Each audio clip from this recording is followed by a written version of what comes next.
ఈ యొక్క సమావేశానికి అధ్యక్షుడైనటువంటి మన నెల్లూరు కోటేశ్వరరావు గారు జిల్లా అధ్యక్షుడు, అదేవిధంగా ఈ యొక్క రాష్ట్ర అధ్యక్షుడిగా నూతనంగా ఎన్నికయ్యి ఖమ్మం విచ్చేసినటువంటి ఒక గొప్ప న్యాయ కోవిదుడు, అదేవిధంగా ఒక ఇంటలెక్చువల్, ఒక భారతీయ జనతా పార్టీ రాష్ట్ర అధ్యక్షుడికి 100% డిజర్వ్డ్ క్యాండిడేట్ అయిన మన రామచంద్ర అన్న ఈరోజు మన ఖమ్మంకి వచ్చినందుకు మన ఖమ్మం ప్రజలందరి తరపున వారికి ధన్యవాదాలు తెలియజేస్తున్నాం.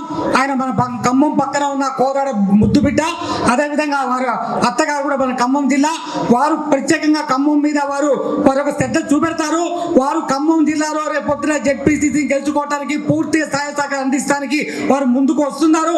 ఈ విధంగా ఖమ్మం జిల్లాకి ఒక మంచి రోజులు వచ్చాయని చెప్పడం కోసమే మన రామచంద్రరావు గారు ఈ రోజున మన రాష్ట్ర అధ్యక్షుడిగా ఎన్నికయ్యారు. మన ఖమ్మం ప్రజల యొక్క అదృష్టమే మన రామచంద్రరావు అన్న. కాబట్టి దీన్ని మనం ముందుకు తీసుకెళ్లి రేపు రాబోయే రోజుల్లో తప్పకుండా మనం ఖమ్మం జిల్లాలో మన శక్తి ఏందో చూపెడతాం.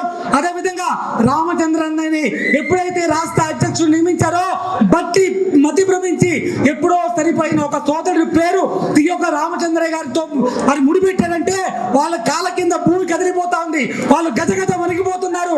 రేపు రాబోయే రోజుల్లో రామచంద్రరావు గారి నాయకత్వంలో ఈ రాష్ట్రంలో బీజేపీ నాయకత్వం రాబోతుంది, బీజేపీ ప్రభుత్వం రాబోతుంది. కాబట్టి ఎక్కువ సమయం లేదు కాబట్టి సోదరులందరూ కూడా నమస్కారం తెలియజేస్తూ భారత్ మాతాకి రామచంద్ర గారి నాయకత్వం